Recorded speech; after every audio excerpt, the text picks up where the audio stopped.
Bonjour à tous et à toutes. C'est vraiment un grand plaisir là, pour moi d'être parmi vous à travers la caméra.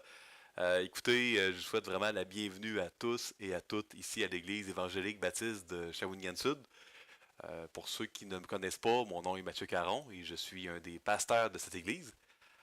On a chaque année la tradition ici à l'église à Shawinigan Sud de faire un événement appelé la rentrée où l'on explique la programmation de l'année, le fonctionnement de l'église.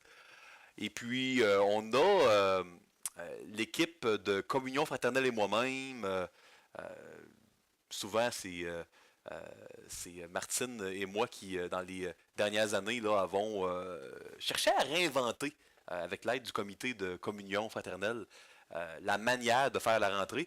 Et puis cette année, on a plusieurs différences qui s'avéreront, je l'espère, être des améliorations. Premièrement, au lieu d'avoir un dimanche plutôt long, où on est très exhaustif, puis on couvre toute la programmation de l'année là, pour l'Église, on a décidé de donner plus de place à la parole de Dieu, de créer un cahier. Encore là, Martine, notre chère secrétaire, compile un cahier où toute la programmation, là, le fonctionnement de l'Église là, est consigné. Donc les gens peuvent le regarder. Puis on veut cette fois-ci, cette année, avoir trois messages. Trois messages que je vais appeler des messages vision. Des messages qui vont traiter, un à un, de trois aspects fondamentaux sur lesquels la vision de notre Église repose. La vision ici de l'Église est souvent exprimée par ce slogan-là, hein, nous existons pour partager l'amour de Jésus au Grand Shawinigan et au-delà. C'est vrai, mais on a fait en 2013 un document qui décrit la vision que Dieu a mis sur notre cœur, la vision 2013-2023. Puis cette année, on va traiter trois sujets en trois dimanches, trois prédications. Ça va être des messages un peu plus courts, parce qu'après le message, il va y avoir une présentation des moyens d'action de l'Église qui cherche à accomplir l'aspect de la vision qui va avoir été présenté dans le message. Donc, par exemple, aujourd'hui, moi, je vais vous parler du cœur même de notre vision, la relation avec Dieu. Être en relation avec Dieu à travers l'Évangile. La semaine prochaine, l'importance de la famille. Puis comment la famille s'articule au centre de la grande famille de Dieu. Ça va être couvert. Et après le message, il va y avoir une présentation des moyens d'action ici à l'Église pour la famille. Le troisième message va être sur ce qu'on appelle souvent la communion fraternelle. On va enseigner ce que la parole de Dieu dit sur le sujet, environ une demi-heure, pour laisser ensuite la place à une présentation des moyens d'action ici à l'Église sur le sujet. Cette heureuse séquence va être couronnée par un bon méchoui, Dieu voulant, le troisième dimanche. Et le quatrième dimanche, pour ceux et celles qui vont pouvoir y être, on a la retraite annuelle du camp des bouleaux, hein, la retraite de l'Église au camp des bouleaux. Je dis ceux qui vont pouvoir y être, puis peut-être que la directrice de la retraite, Esther Joannis, a des sueurs froides. Ceux qui peuvent y être et qui s'y sont dûment inscrits. C'est ce que je voulais sous-entendre ici. Écoutez, c'est un essai que l'on fait cette année, cette séance de trois messages vision suivis de la retraite de l'Église annuelle. Et l'année prochaine, si Dieu le veut et si ça a été une manière de faire qui est appréciée, qui est bonne, qui fait ses preuves, on va toucher à trois autres aspects différents de la vision de l'Église et présenter les moyens d'action de l'Église qui s'y rapportent. Je fais une parenthèse avant de plonger dans le vif du sujet. Ceux et celles qui ne sont pas inscrits, qui ne peuvent pas être à la retraite annuelle de l'Église au camp des bouleaux, sachez que l'Église va être ouverte, que on va avoir notre ami David Heinz, qui est un des pasteurs à l'Église à Bécancour, qui va venir amener la parole de Dieu ici. Donc, vous pouvez vous présenter, là, puis ça va être ouvert, hein, comme d'habitude, à l'horaire d'été. Donc, la célébration va commencer à 10 heures. Bon, euh, on peut plonger.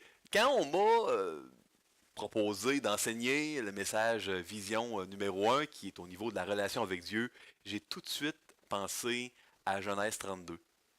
On a décrit dans Genèse 32 un récit qui est véridique, qui est formidable. C'est vraiment un épisode extraordinaire de la vie de Jacob que l'on voit dans Genèse 32. C'est un passage qui, dans ma vie chrétienne, à plusieurs moments, m'a beaucoup encouragé. Plusieurs théologiens croient que c'est le moment de la conversion de Jacob. C'est également ma position. Donc, je suis vraiment content, même si c'est brièvement, de pouvoir ouvrir avec vous la parole de Dieu. Ouvrir, c'est un peu virtuel. Je suis avec souvent mon téléphone, on est avec l'ordinateur.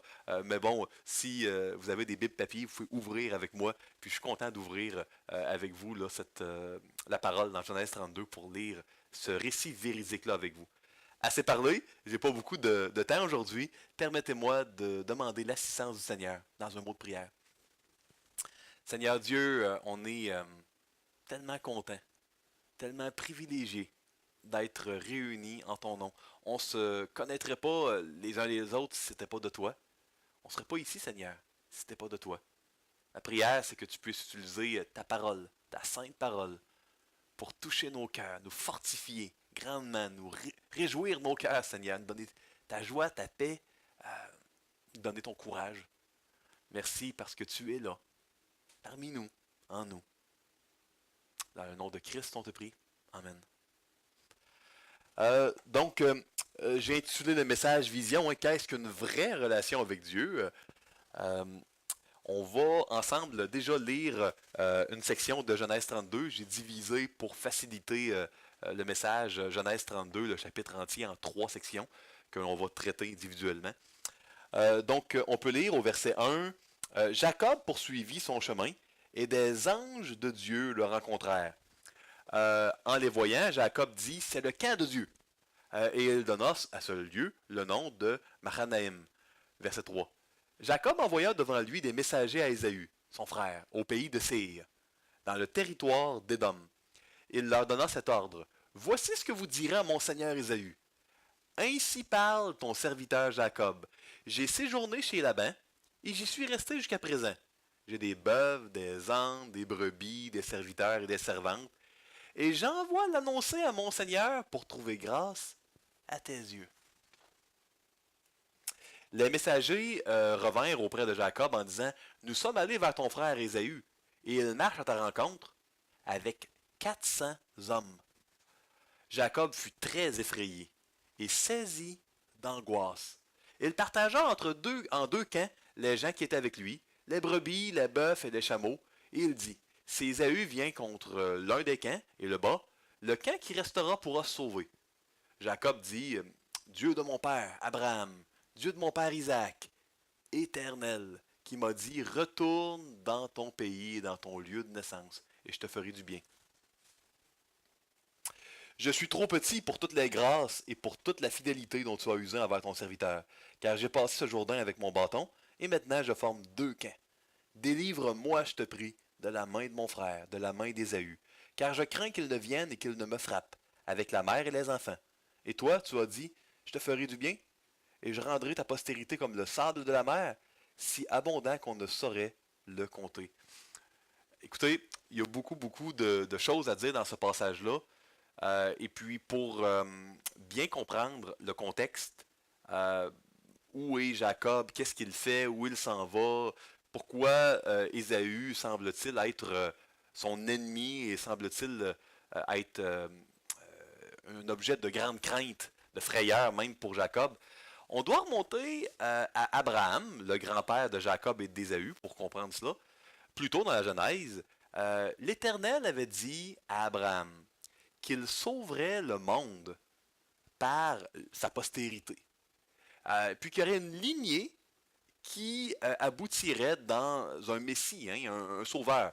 C'était évidemment dit d'une manière qui n'était pas toujours claire pour les patriarches, mais la promesse était claire. De la postérité de Abraham, et ensuite d'Isaac, et ensuite de Jacob, le salut du monde allait venir. Et puis, l'histoire commence par un péché. Un péché d'Isaac, le père de Jacob, et un péché pour Jacob.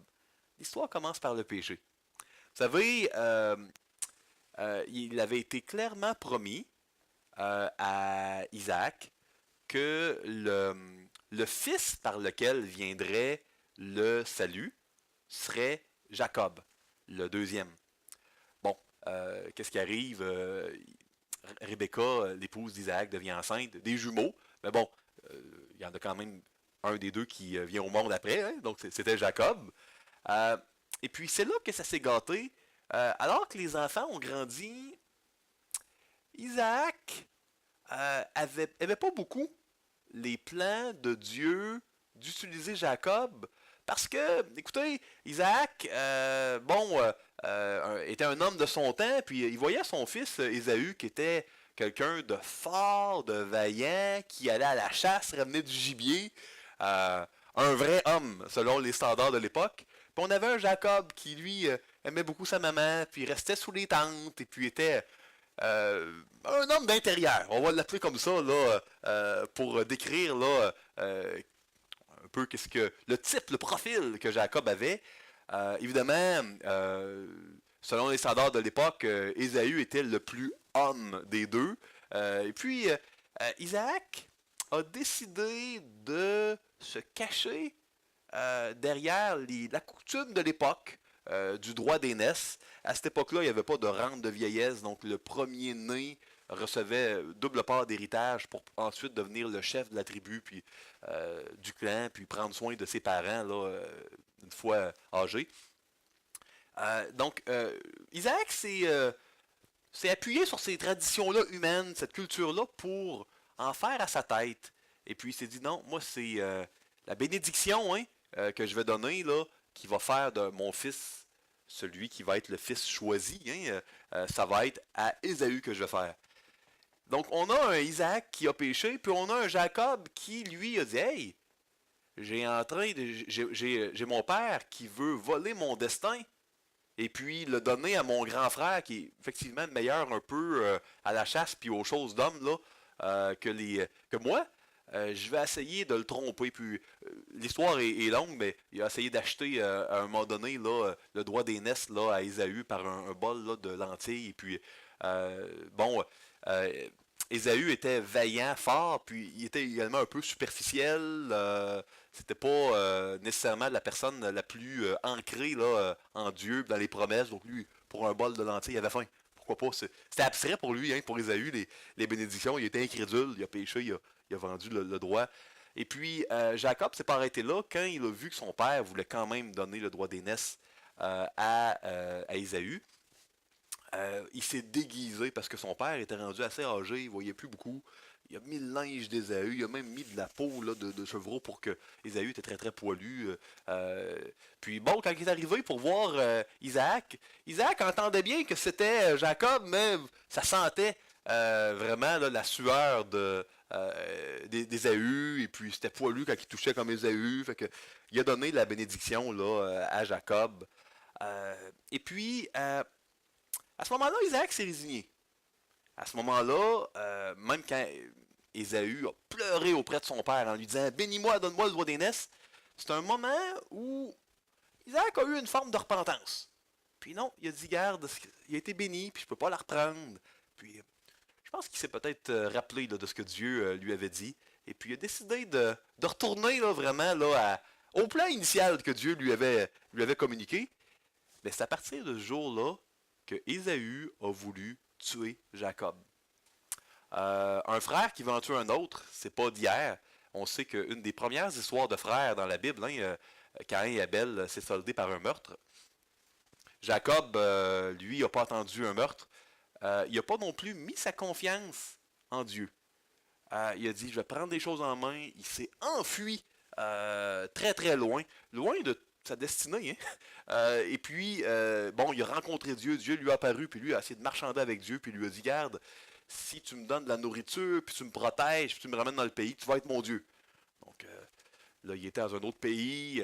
Dieu a permis qu'il devienne très riche, puis il y a vraiment des enfants qui fondent une grande famille. Et puis là, il retourne vraiment là, vers son destin, vers ce que Dieu avait promis qu'il aurait un jour comme héritage. Là, il doit faire face à Ésaü. Puis, c'est vraiment ce que l'on voit. On voit au début du chapitre 32 que Dieu montre à Jacob sur le chemin là, deux camps militaires d'anges. Puis il appelle ça Mahanaïm, qui est comme deux camps militaires. Donc, ça commence quand même bien. Dieu lui montre qu'il va être là, qui est le plus fort. Donc, un peu, c'est un genre de message. Fais-moi confiance hein, que Dieu lance à Jacob.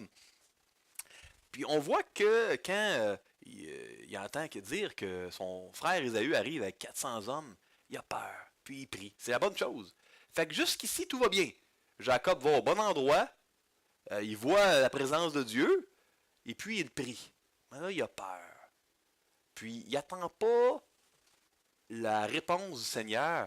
Après avoir pourtant bien commencé, il prend les choses en main. Continuons. Jacob prend les choses en main. C'est dans ce lieu-là que Jacob passa la nuit. Il prit de ce qu'il avait sous la main pour faire un présent à Ésaü, son frère.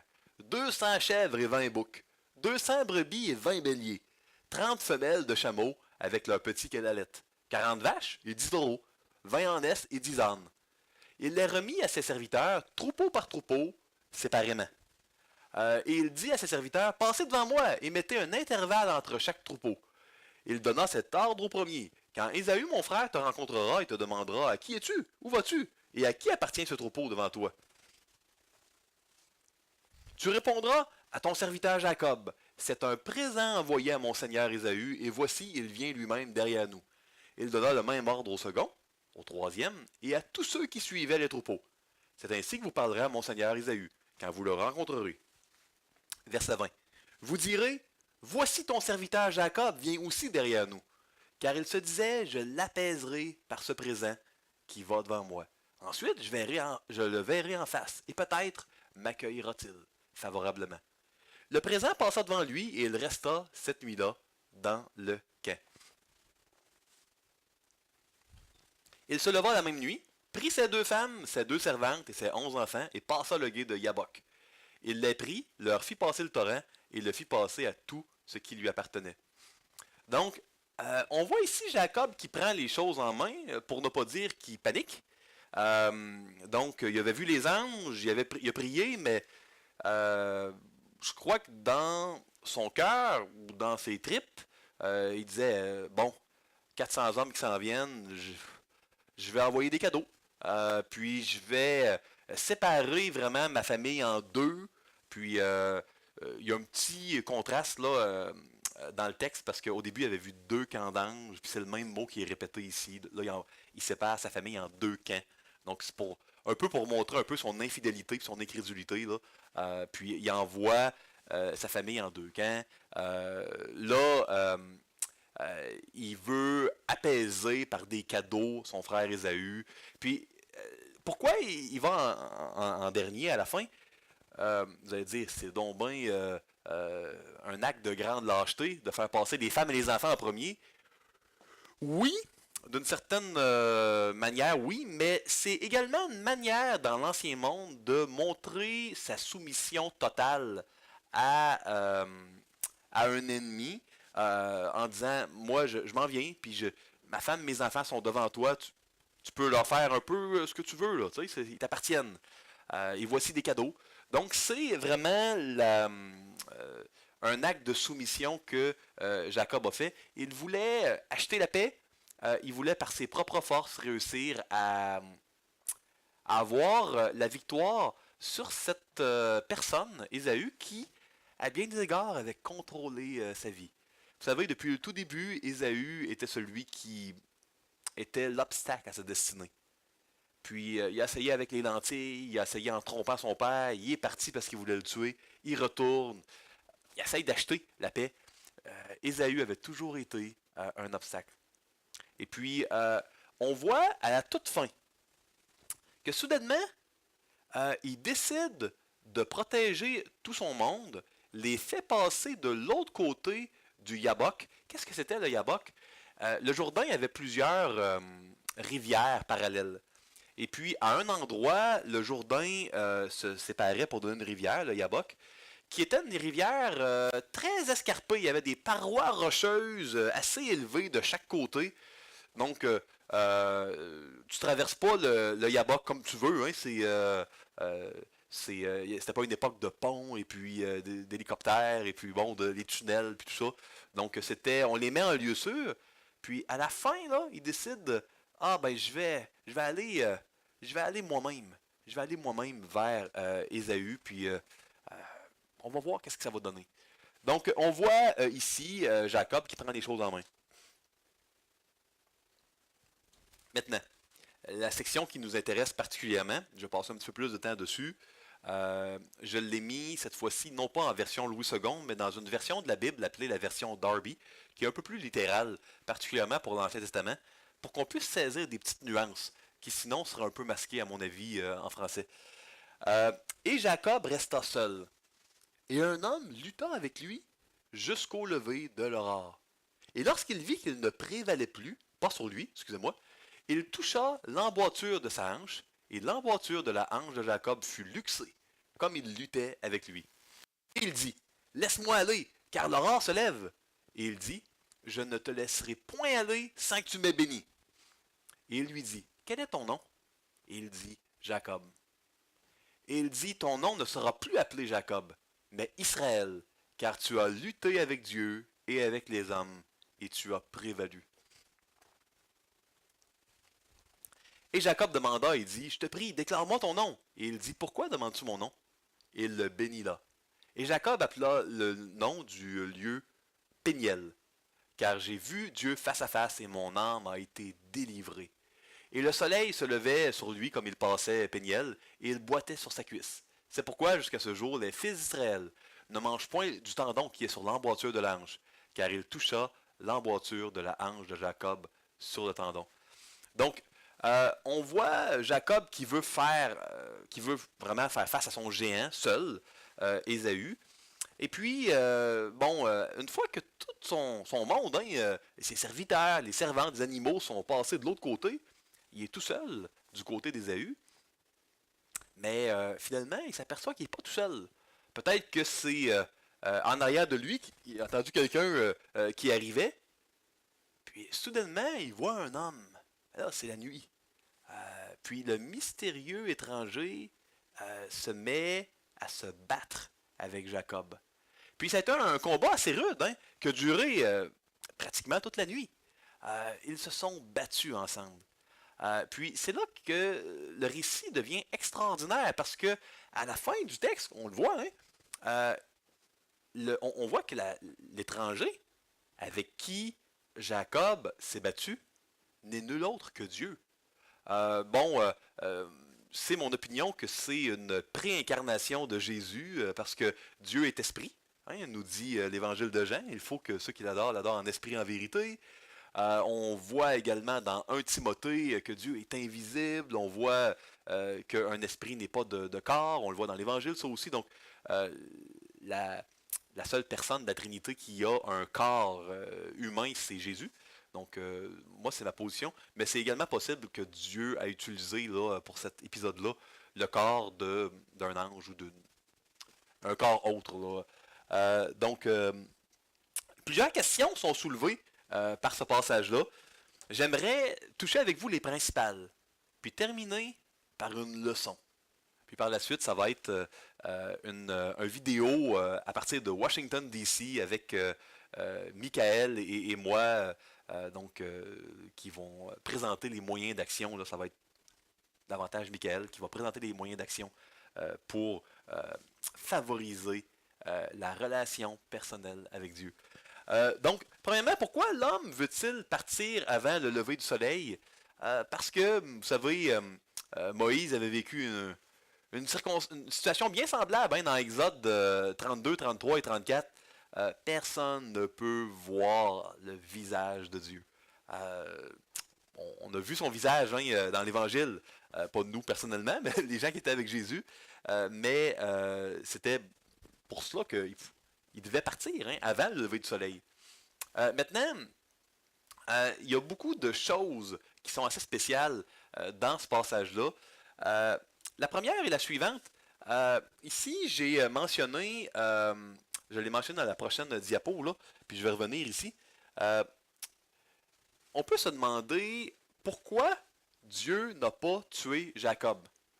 Parce que, vous savez, Dieu a à sa disposition plus de 12 légions d'anges, comme ça s'il le voulait, puis sans même y toucher, il aurait pu faire tomber Jacob mort. Donc pourquoi a-t-il épargné Jacob? Puis cette question-là va également avec celle qui est en dessous. Vous avez vu dans le texte, euh, et c'est pour ça que j'ai mis la version Darby, le mot naga en hébreu ancien a été traduit par toucher. Donc c'est pas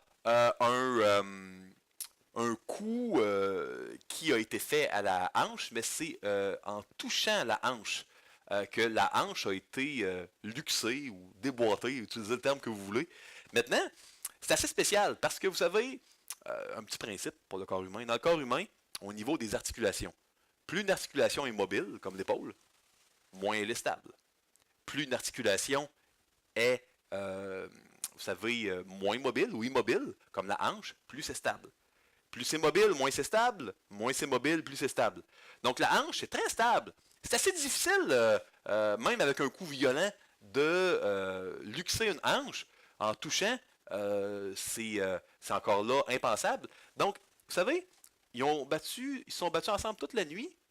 Puis il n'a fallu qu'un toucher pour que la hanche de Jacob soit luxée. Puis c'est là que Jacob s'est aperçu de l'identité du mystérieux combattant. Il s'est aperçu qu'il se battait avec Dieu. Puis, vous savez, pourquoi Dieu n'a pas tué Jacob? Parce que bien que Dieu était incroyablement fort, il était également encore plus incroyablement gracieux. Puis c'est pour ça que la rencontre de Jacob avec Dieu, loin de le tuer, lui a donné la vie et l'a sauvé. Puis, c'est là que le nom de Jacob a été changé. Vous savez, quand Jacob s'est aperçu que c'était Dieu, il a changé de stratégie. Il a changé de tactique. Vous savez, Jacob, c'était tout le temps vu comme l'opposant d'Ésaü. Jacob pensait que son ennemi, c'était Ésaü. Mais son vrai ennemi, celui qu'il combattait depuis le début, qui n'était pas vraiment son ennemi en fait, mais qu'il considérait comme un ennemi. C'était Dieu. Vous savez, Jacob, depuis le début, essayait de contrôler Dieu, de faire des deals avec lui dans Genèse 28, à Bethel, d'acheter, de tromper. Et puis, quand il s'est aperçu que c'était Dieu, au lieu de le combattre, il lui a demandé de le bénir. Une bénédiction, c'est quoi? C'est une parole de Dieu qui va être positive, qui va apporter une grâce de quoi de très très bon et qui va s'accomplir à tout coup. C'est ça une bénédiction. Donc, Jacob, en reconnaissant que c'est Dieu, lui demande une bénédiction. Puis là, on voit que la première chose que Dieu fait, il lui dit, garde, c'est quoi ton nom? Il répond, Jacob. Ah, Dieu savait c'était quoi le nom de Jacob.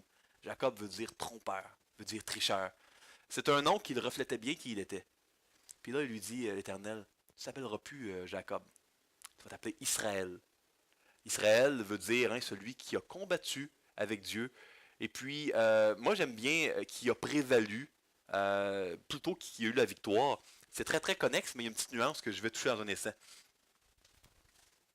Maintenant, on peut se demander pourquoi Jacob a demandé le nom à Dieu, puis pourquoi Dieu lui a répondu, pourquoi me demandes-tu mon nom? Euh, Moi, je pense que c'est encore là la foi. Parce que vous savez, Dieu a demandé une forme de confession à Jacob en lui demandant c'est quoi ton nom? Qui es-tu? Ah, je suis tricheur. Je suis un menteur.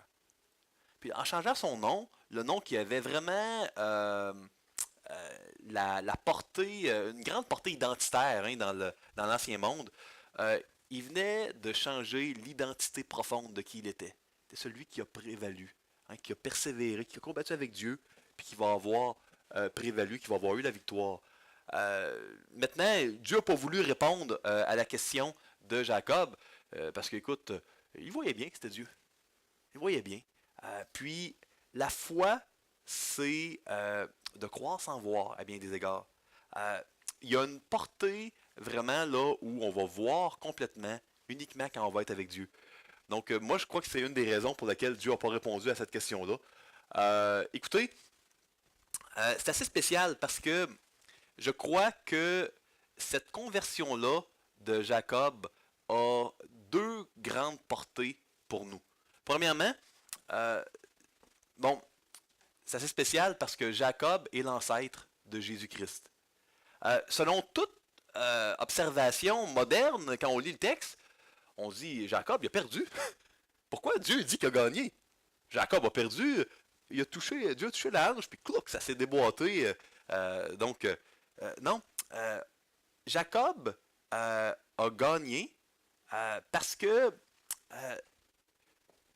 savez, dans cet épisode-là, le gagnant, c'est celui qui, à un moment donné, va avoir perdu. C'est lors du coup à la hanche qui a réalisé qui Dieu était.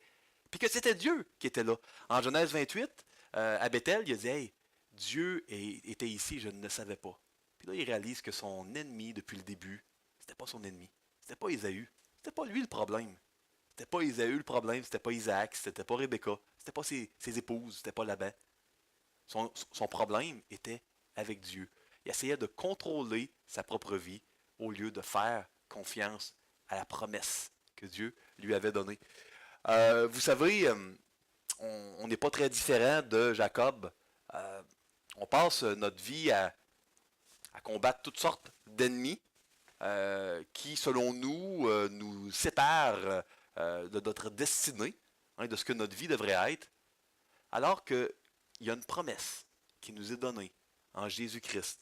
Une promesse qui comporte une destinée tellement incroyable qu'on peut à peine l'imaginer complètement, tellement ça dépasse notre imagination.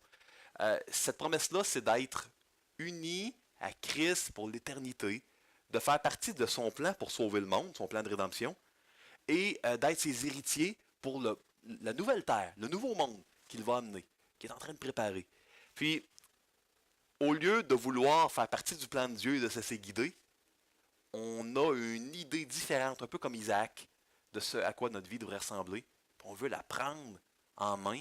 Puis quand on est stressé puis qu'on panique, on veut encore là prendre les choses en main, malgré les signes, malgré les maranaïm, hein, les armées, peut-être pas visuelles, hein, au sens figuré que Dieu va mettre devant nous. Dieu nous montre les signes. On la connaît, la vérité. On les fait, les prières, comme Jacob. Mais on veut trop souvent prendre notre vie en main. Et puis, ça a fait mal à Jacob. Puis il a boité après. Mais souvent, la seule manière par laquelle Dieu peut réussir à, à nous faire réaliser que son plan pour nous est infiniment meilleur. Et ainsi nous changeant pour toujours. Souvent, ça prend des circonstances douloureuses. Peut-être que ce n'est pas une luxation de la hanche, mais ça prend des circonstances douloureuses. Puis ça, c'est important de se le rappeler. L'autre portée du texte, c'est évidemment que Jacob, étant l'ancêtre de Jésus, a perdu la bataille pour gagner. Et puis, il y a son descendant Jésus-Christ, qui lui aussi va mourir pour nous donner la vie.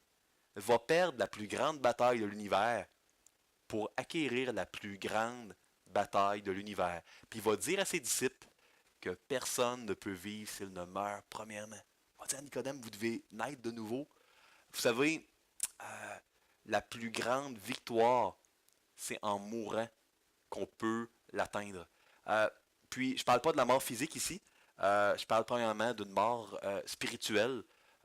On doit être capable de dire avec Jacob, ce que je suis là, c'est tricheur, c'est trompeur, c'est menteur sans Dieu. Puis j'ai besoin que tu me bénisses. Puis j'ai besoin qu'avec tout le sang, puis la fatigue, puis le stress, puis l'incompréhension, j'ai besoin de m'accrocher à toi. Et de ne pas laisser aller Dieu, de m'accrocher de toutes mes forces, jusqu'à ce qu'il m'ait béni. Ça a pris une nuit de combat, Puis un bon coup à la hanche qui l'a luxé pour que Jacob réalise c'était qui était avec lui après une nuit. Incroyable, hein? Mais Dieu était plus gracieux qu'il l'était fort. Je parle évidemment là d'une manière figurée. Dieu est infiniment fort, infiniment gracieux. Et il n'a pas lâché. C'était la bonne chose à faire. Puis Dieu l'a béni, puis a changé son nom. Donc la portée est une portée de personnelle parce que nous aussi, on a à confesser, à mettre notre foi, confesser notre inhabilité sans Dieu, confesser qu'on a cherché à contrôler Dieu, contrôler notre vie, et de mettre de côté les promesses que Dieu avait mis devant nous. En cherchant à contrôler notre vie, on s'éloigne de plus en plus de notre destinée, au lieu de faire confiance à Dieu. Vous savez, Ésaü n'aurait pas tué Jacob puis son épouse, parce que Dieu avait promis en Genèse 28 qu'il y aurait une descendance. C'est si simple parfois la vérité, mais si difficile pour nous. Ça prend tellement de douleur parfois pour qu'on réussisse à la comprendre avec notre cœur. Euh, je vous demande vraiment de garder ces vérités précieuses en tête. Le temps a filé, je vais aller à la conclusion. Comment appliquer ce passage à ma vie? Quand on essaye de contrôler notre vie, on s'éloigne de notre destinée, de plus en plus. On s'éloigne, on l'a de moins en moins. C'est aussi fou que cela. 2, l'ennemi que nous combattons, c'est pas un ennemi. C'est pas un ennemi. On le voit comme un ennemi, mais ça n'est pas un. Puis c'est Dieu. Souvent, on pense que le problème, c'est telle ou telle personne ou telle circonstance. Le problème, c'est nous-mêmes. Puis le problème, c'est la manière dont on traite Dieu. Comme quelqu'un qu'on veut contrôler, parce qu'on ne veut pas de son plan. On aimerait mieux notre plan pour notre vie. 3, nous avons nous aussi besoin d'un Dieu qui va perdre pour nous faire gagner. Un Dieu qui est incroyablement fort, mais encore plus gracieux qu'il est fort. D'un point de vue figuré, je parle ici évidemment. 4, la morale de ce récit véridique qui est vraiment arrivé est de s'accrocher à Dieu et de ne pas le lâcher. Par la foi, c'est comme ça que Dieu nous donne la vie. Puis c'est comme ça qu'après nous avoir adoptés, après la conversion chrétienne, que Dieu transforme notre identité pour toujours, puis nous sanctifie, puis nous transforme à son image. Dans quelques instants, je vais laisser la parole à Michael. On va se transporter à Washington, D.C. Et puis, Michael va vous parler des moyens d'action à l'Église pour vous aider à connaître l'Évangile, puis à le vivre chaque jour de votre vie. Que le Seigneur vous bénisse richement. Mes frères, mes sœurs, que Dieu vous bénisse tous et toutes, puis vous donne de réaliser à quel point ce Dieu qui nous semble si lointain est tout près de nous. Amen. Donc, bonjour à tous et à toutes. C'est un grand privilège pour moi de vous adresser la parole à partir là, ici de la chaire du pasteur Mark Dever à Capitol Hill Baptist Church à Washington, D.C. Écoutez, c'était important pour moi de venir visiter Mick et Mélo. Ici, il y a des stagiaires d'un peu partout dans le monde qui viennent à être formés pour le ministère pastoral. Donc, c'est des gens, je crois, Michael, tu nous disais qu'il y a des gens assez expérimentés, même qui viennent pour être formés. Ils ont quasiment tous des doctorats en théologie, puis ils viennent ici pour vraiment là, aller chercher l'expertise spéciale qui est reconnue partout dans le monde ici, en ministère pastoral. On veut être certain que toute l'expertise que Mick va aller chercher ici, on puisse appliquer ça, puis l'adapter si besoin à Shawinigan Sud dans notre contexte. Donc, pour prêter main forte à Michael, j'ai décidé de venir le visiter. Et puis, je vais avoir également un autre stage, là, une autre série de stages là, de quelques jours avec Éric Desaulniers là, dans à peu près 10 jours. Donc, c'est également un gros plus de pouvoir vous projeter de Washington pour la rentrée, pour qu'il n'y ait pas un des pasteurs qui soit complètement absent à la rentrée. J'ai assez parlé, je te laisse donner quelques nouvelles, puis après parler des moyens d'action. Oui, alors ça fait du bien de pouvoir vous parler, même si je ne vous vois pas présentement. Je suis certain que vous me voyez au travers du vidéo. Et donc, comme Mathieu disait, c'est vraiment un privilège, on le voit encore vraiment comme un privilège, moi et ma femme, d'être ici, puis que vous soyez partenaires aussi avec nous dans ce projet-là. Parce que comme on l'a mentionné souvent avant de partir, c'est pas... on voulait pas que ça soit un projet de Mick et Mélo, on voulait pas que ça soit un projet juste des pasteurs de l'Église, mais on voulait que ça soit un projet d'Église. Donc, On est vraiment encouragés. Il y a plusieurs d'entre vous qui nous écrivez souvent pour nous donner des encouragements. J'essaie de rester en contact aussi avec quelques-uns d'entre vous pour vous tenir au courant de ce qui se passe ici. Mais ça fait déjà un mois et quasiment une semaine qu'on est ici. Le temps passe très rapidement. Ça passe très rapidement quand on est toujours dans les études, dans différentes rencontres. Donc, c'est rafraîchissant d'être ici, d'avoir le temps, l'opportunité de pouvoir étudier de façon plus profonde la parole de Dieu, de voir qu'est-ce que Dieu a à nous enseigner sur l'Église. C'est incroyable le nombre de choses qu'on peut découvrir quand on prend le temps de lire la parole. Et donc, c'est rafraîchissant d'être ici. Puis j'ai vraiment hâte d'être de retour. Ma femme aussi, elle a vraiment hâte d'être de retour pour qu'on puisse vraiment partager avec vous tout ce qu'on apprend ici, tout ce qu'on peut observer aussi. Donc voilà pour les nouvelles. Donc on a vraiment hâte de revenir. On revient au mois de décembre, mi-décembre environ. Et puis, Mathieu vous a fait un enseignement sur la relation avec Dieu à partir du passage de Genèse 32. Et puis, il y a différents moyens d'action qu'on voulait vous communiquer, des moyens d'action qui sont mis en place pour vraiment venir nous aider avec notre relation avec Dieu. Comment cultiver notre relation avec Dieu, comment améliorer, comment se rapprocher de Dieu, comment en savoir plus sur Dieu. Et puis, il y a différentes choses qui sont mises en place. Il y a les réunions du dimanche matin. Des fois, on prend un peu pour acquis ces réunions-là, dimanche après dimanche qui revient, puis on va à l'église comme à l'habitude. Mais il faut se rappeler que c'est vraiment un privilège qu'on a, les chrétiens, de pouvoir s'assembler les dimanches matins entre frères et sœurs pour pouvoir étudier la parole de Dieu ensemble. C'est vraiment un grand privilège parce qu'en étudiant la parole de Dieu, on apprend à connaître qui Dieu est, puis on comprend de plus en plus l'amour de Dieu envers nous. Et puis, c'est comme ça qu'on grandit dans notre relation avec Dieu, en écoutant la parole de Dieu. En étant aussi ensemble, entre frères et sœurs, c'est là qu'on cultive notre relation, qu'on pratique la communion fraternelle ensemble, et puis qu'on grandit dans notre foi parce qu'on s'encourage, on porte les fardeaux les uns des autres. On est là pour d'être ensemble. Il y a d'autres moyens d'action, hein, Mathieu? Oui. Il y a les cultes personnels. Les cultes personnels qui, c'est une chose, parfois on pense que c'est de base, mais les cultes personnels, c'est quelque chose que même si ça fait longtemps qu'on est chrétien, même si on est des chrétiens d'expérience, c'est une discipline qu'on doit appliquer jour après jour.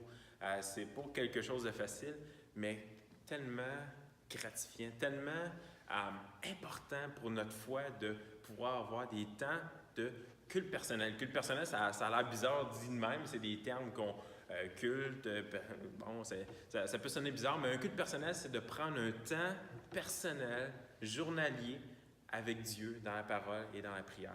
Donc, ça, à ne pas négliger pour notre relation avec Dieu. Il y a d'autres moyens. On a une librairie, une bibliothèque à l'Église. Ce sont des ressources pour nous aider à comprendre ce que Dieu nous dit au travers de la Bible. Donc, les livres qu'on a, c'est des livres que, habituellement, on a fait un filtre, pour la plupart des livres, on a lu, qu'on vous recommande de lire pour, des fois, juste d'être un accompagnement pour vous aider à mieux comprendre ce que Dieu veut vous dire, ce que Dieu veut nous révéler au travers de la Bible. Et ça aussi, ça nous aide dans notre marche, dans notre relation avec Dieu. Et puis, je pourrais continuer de parler, il y a le coaching, le mentorship dans l'Église. On veut vous encourager vraiment à pratiquer le coaching. Si vous êtes des chrétiens d'expérience, prenez un plus jeune avec vous, un Timothée avec vous pour le faire grandir, pour lui partager votre expérience, puis qu'il puisse grandir avec vous, pour que vous puissiez lui en apprendre plus sur la parole de Dieu, lui partager votre expérience, lui partager votre sagesse. Donc, ce sont d'autres moyens qu'on vous encourage à prendre. Et puis, également, dernière chose que j'aurais à dire, c'est l'école du dimanche.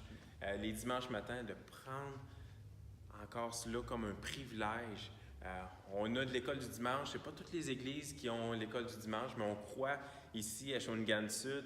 Je suis à Washington présentement, mais je suis avec vous en esprit. Et puis, On croit que l'école du dimanche, c'est encore une fois une bonne occasion de pouvoir avoir un enseignement, mais beaucoup plus interactif, où ce qu'on peut interagir, qu'on peut poser des questions, prenez ces opportunités-là qui sont offertes à vous. C'est des privilèges qu'on a et puis qu'on ne doit pas négliger pour pouvoir grandir dans notre relation avec Dieu.